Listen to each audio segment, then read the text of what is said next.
Buongiorno a tutti cari amici e ben ritrovati nel mio canale del Giramondo dei Fornelli. Oggi vi porto nel cuore della tradizione bolognese con una ricetta immancabile sulle tavole di Natale e sono i tortellini bolognesi. Sono dei piccoli scrigni di pasta fresca che raccontano storie di famiglie e di festa. Andiamo a vedere come si preparano. Per prima cosa ci occuperemo del ripieno. Io l'ho preparato ieri perché va fatto riposare per almeno 12 ore. Andiamo a vedere cosa ci servirà e il procedimento per il ripieno. Scottare il lombo di maiale nel burro per 2-3 minuti senza cuocerlo del tutto, così da mantenerlo morbido e succoso. Tagliare a pezzi la mortadella e il prosciutto crudo. Inserire poi il tutto dentro un mixer e tritare tutto per bene.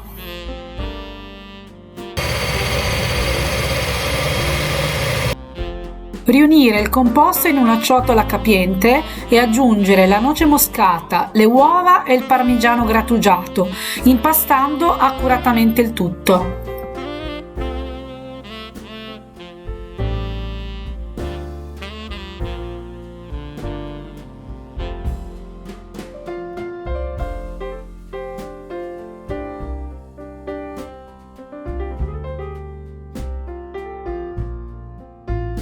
Il nostro ripieno l'abbiamo preparato, adesso lo andiamo a mettere in frigo e lo facciamo riposare per almeno 12 ore. Adesso andremo a lavorare l'impasto. Io in questo caso ho preparato la miscela di 2 farine, la zero e la rimacinata, per renderlo un pochettino più ruvido.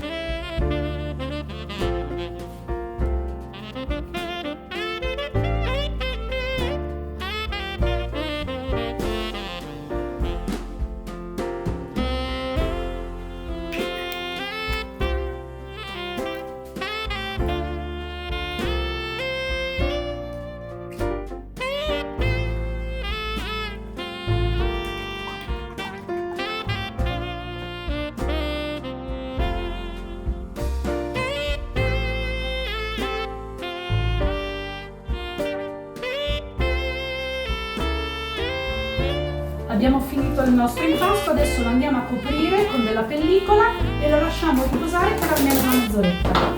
Riprendiamo il nostro impasto e ci prepariamo dei pezzettini da passare nella nostra macchinetta. Infarinare leggermente i pezzi di impasto prima di passarli nella macchinetta per la pasta fresca. Ricopriamo l'impasto che non utilizziamo perché sennò tenderà a seccarsi. La prima passata dell'impasto va fatta con i rulli regolati alla misura più larga.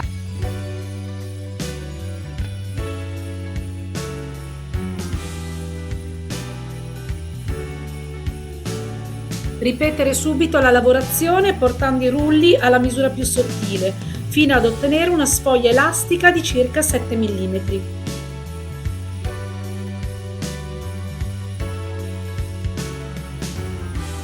Adesso con le rondelline andremo a formare i quadratini per i nostri tortellini che devono essere al massimo di 3 cm per lato.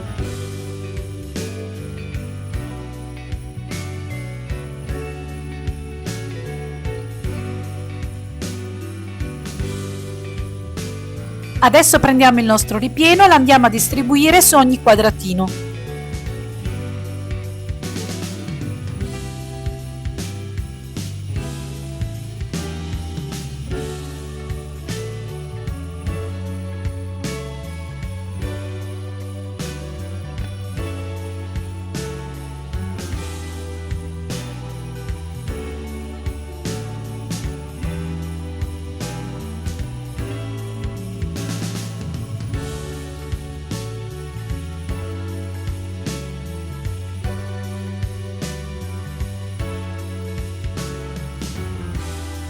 Inserire la giusta quantità di ripieno al centro di ogni quadratino.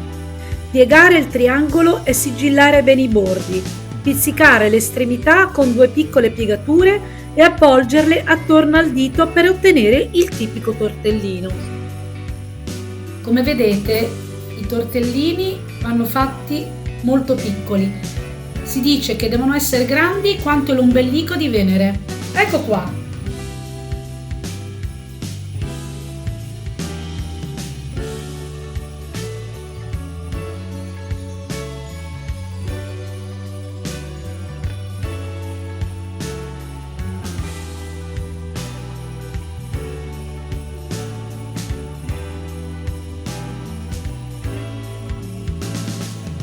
Ecco qui i nostri tortellini sono pronti, noi possiamo cuocerli immediatamente oppure possiamo anche andarli a congelare, però mi raccomando devono essere completamente asciutti. Li potete mettere in un sacchettino per alimenti e congelarlo e consumarlo quando voi volete. Con questa ricetta, cari amici, io vi mando un grande abbraccio e ci vediamo al prossimo video.